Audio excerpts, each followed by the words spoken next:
TV Wallonie était présente au Palace pour découvrir en avant-première Les Bêtes aveugles, un film d'Olivier Laval, un jeune réalisateur liégeois. Olivier Laval qui nous parle justement avec passion, avec beaucoup de passion et de conviction de son travail. Écoutons-le. Olivier Laval, c'est l'avant-première de votre film Les Bêtes aveugles. Un petit mot sur l'histoire de votre film. Alors, c'est l'histoire d'un couple qui vit en reculé du monde moderne dans les ruines d'un quartier abandonné. Et ils vivent très bien comme ça jusqu'au jour où un couple issu justement de la société contemporaine les découvre. Nous avons découvert des images extraordinaires. Comment avez-vous fait pour capter cette nature un peu sauvage? Et ça semble être un décor naturel, mais en même temps surréaliste. Ce qu'il y a, c'est que c'est un décor qui existe vraiment, qui est donc la Chartreuse, qui est une vieille caserne militaire abandonnée sur les hauteurs de Liège, qui est vraiment un décor fascinant pour les gens qui n'ont pas d'argent comme nous. Et ce qu'il y a, c'est que nous, on a tout simplement débarqué dans ce décor et on a rajouté de la végétation à droite à gauche, genre du lierre sur les murs, etc., pour cacher les graffitis et finalement donner un côté ruine romantique en fait. Donc finalement, on n'a pas vraiment beaucoup joué sur le décor, en fait, on en a profité, on a juste mis en valeur les qualités de ce décor. On découvre dans votre film une réflexion assez profonde qui peut très bien convenir à la société d'aujourd'hui. Comment vous avez mené cette réflexion? Comment vous avez écrit votre scénario? Comment vous êtes venu à cette réalisation qui est en même temps fable, fantastique, mais en même temps réaliste pour notre époque? Mais l'idée, c'est tout simplement quand je commence à écrire un scénario, je ne réfléchis pas du tout en fait. C'est juste, j'ai des idées qui me viennent en tête, hop, je tisse le récit, ça marche bien. Et puis après, j'ai une première lecture sur mon script. Et puis à ce moment-là, généralement, c'est à ce moment-là que je me rends compte que instinctivement, le fond est dedans. Et c'est le moment où il faut comprendre ce qu'on a mis dedans instinctivement. Et quand on l'a compris, enfin quand je l'ai compris, j'ai décidé de l'affiner pour surtout que le fond ne soit pas déformé ou mal interprété ou mal exprimé dans le film. Et donc maintenant, ce qu'il y a, c'est que dans le cinéma belge, on met beaucoup le fond avant la forme ou quoi que ce soit d'autre. C'est quelque chose que je ne supporte pas. Pour moi, le film doit se satisfaire en tant que divertissement dans le sens récit avec des émotions, etc. Et donc l'idée, c'était, par contre, c'est juste de justement se nourrir de ce fond, qu'est-ce qui me procure comme émotion, et justement alors retranscrire les émotions que ce fond me procure à travers le film et se concentrer que sur les émotions en fait. Et le fond, de toute façon, restera là puisqu'il était là à l'écriture de toute manière. J'ai entendu quelques commentaires. Ici, c'est un court-métrage que vous avez écrit. Un petit peu un goût de trop court. On aurait bien encore aimé voir plus. Est-ce que vous avez l'idée peut-être de continuer avec un long-métrage ? Alors, je sais comment je pourrais développer cette histoire en long métrage. Maintenant, est-ce que je le ferai pas, ce n'est pas une priorité et je ne me pose pas vraiment la question dans le maintenant.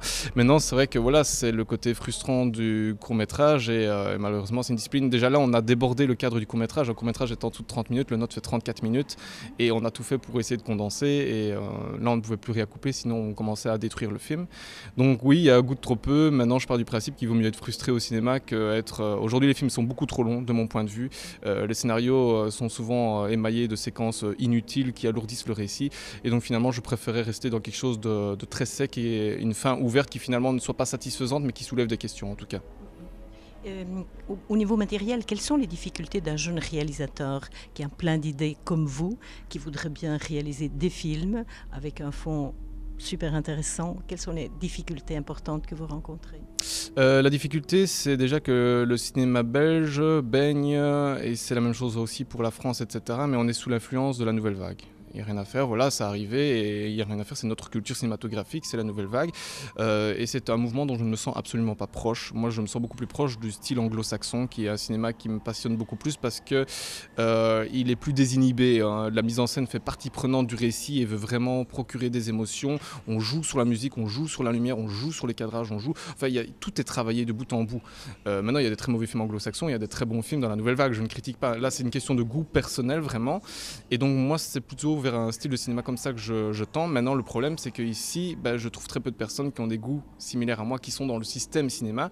Et donc, souvent, on se heurte à la compréhension. Déjà, quand on dit qu'on fait un film de genre, on est souvent vu d'un point de vue enfin, on a un regard condescendant qui se porte sur nous. Genre, c'est encore un jeune qui veut faire un film d'horreur. On évite de cataloguer, alors que il y a beaucoup de films infâmes dans les films d'horreur. Mais ce qu'il y a, c'est que c'est un style qui, si on est amateur de mise en scène, est beaucoup plus propice, en tout cas, au travail de la mise en scène, en fait, puisque directement, on rentre dans un univers qui n'est pas réel, donc on est obligé de le rendre crédible. Et là, il faut travailler la mise en scène. C'est un effort, et moi, c'est ce qui m'intéresse le plus possible. Donc, c'est plus une histoire de parenté culturelle qui est vraiment un frein, en fait. Et pour vous, c'est un fil conducteur dans votre création ou vous savez vous séparer de ce fil conducteur? Je ne pourrais jamais faire quelque chose qui ne me plaît pas de toute façon. Moi j'aime un certain type de cinéma, je ferai toujours un certain type de cinéma et donc la preuve c'est que pour l'instant j'ai pas les moyens je ne suis pas budgété ou quoi que ce soit, je ne suis pas soutenu financièrement, ça ne m'empêche pas de faire mes films dans mon coin. Maintenant j'aimerais bien un jour faire de cette activité un boulot à temps plein et reconnu. Donc c'est ce qu'on va essayer avec ce film-ci, en le faisant tourner dans des festivals, etc., d'avoir une reconnaissance si possible. Et puis le travail de toute l'équipe mérite d'être vu le plus largement possible. Donc oui, je continuerai dans cette vague-là parce que c'est mon style, c'est ce que j'aime et je ferai les films que j'ai envie de voir, tout simplement. Et justement, quel va être l'itinéraire de ce film? Eh bien, on va essayer d'abord déjà de refaire une nouvelle projection sur Bruxelles, puisque la moitié de l'équipe est bruxelloise, et puis ensuite on va essayer de le faire tourner en festival. Eh bien, on vous souhaite bonne chance, Olivier. Merci. Alexis Garcia, vous jouez un rôle important ici dans le film de Olivier Leval, Les Bêtes aveugles. Vous pourriez un petit peu décrire votre personnage? C'est un personnage qui a une vision du monde assez particulière parce qu'il est scientifique. Et en fait, il voit les choses de manière vraiment très rationnelle et toujours comme une curiosité. Et il est du coup très méticuleux aussi. Et dans ce film, il est poussé à rencontrer une nouvelle créature, une nouvelle espèce. Et du coup ressort son côté... tracker, si on veut, chasseur, et parce que avec cette envie de découvrir, de devenir célèbre et de découvrir comme on aurait découvert Lucie à l'époque des grottes préhistoriques. Donc voilà, et ce personnage donc à la base, pour moi, il a un bon fond. On dit souvent que c'est le méchant du film, mais il agit pas du tout par méchanceté. Il agit en croyant être confronté à des animaux. On pourrait dire peut-être que c'est un personnage enfermé dans un monde et qui n'a pas un regard à l'extérieur de lui-même et de son environnement. C'est ça, il est complètement fermé dans ses idées, dans ce qu'il connaît. Et tout ce qui sort de son environnement lui paraît totalement étrange et il n'arrive pas à l'accepter comme quelque chose avec une bonne nature. Pour lui, c'est d'office l'étranger, et l'étranger est quelque chose à étudier, à explorer, sans le mettre directement au même niveau que lui-même. On pourrait dire aussi que, même si c'est traité d'une façon un petit peu fantastique, on pourrait dire ça rejoint un petit peu notre société et les problèmes d'aujourd'hui, en fait, cette réflexion. Exactement, hein, c'est ce qu'on peut voir aujourd'hui, comment on traite des sans-papiers, on voit comment des Afghans sont renvoyés chez eux sous prétexte qu'on ne les considère pas comme l'égal de nous autres ici en Europe.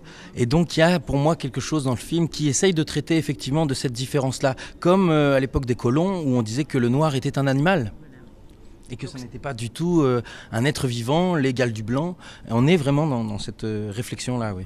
C'est vraiment une réflexion qu'on pourrait vraiment adapter aujourd'hui, même si c'est traité d'une façon un petit peu fantastique et sous une forme de fable, je pense. C'est ça, ça a été vraiment le choix d'Olivier de le traiter par la fiction, par la fable, pour ne pas en faire un sujet qui soit lourd et que lourd par son côté documentaire. Hein, c'est des choses que la plupart des gens connaissent déjà. On sait très bien qu'il y a des problèmes dans cette société sur la notion de l'étranger, avec chacun des positions différentes, bien sûr. Et Olivier n'a pas voulu se lancer là-dedans. Par la fiction, ça permet au spectateur d'y voir ce qu'il veut. Un petit mot à propos de votre travail avec Olivier Leval. Olivier Laval. Laval. Bien sûr, avec Olivier, c'était très agréable à travailler. C'était une vraie rencontre. On s'est rencontrés parce qu'on travaillait tous les deux sur un autre projet, alors qu'on ne se connaissait pas, et ça fait déjà longtemps que ce projet existait. Et la rencontre s'est faite tout de suite. Une amitié d'ailleurs est née de ce travail-là. et vraiment une complémentarité entre lui, sa vision de réalisateur et d'auteur, et moi, mes besoins, mes nécessités d'acteur et mes envies aussi. Ça a été une belle rencontre. Oui, vraiment, avec toute l'équipe d'ailleurs. Merci. Je vous en prie.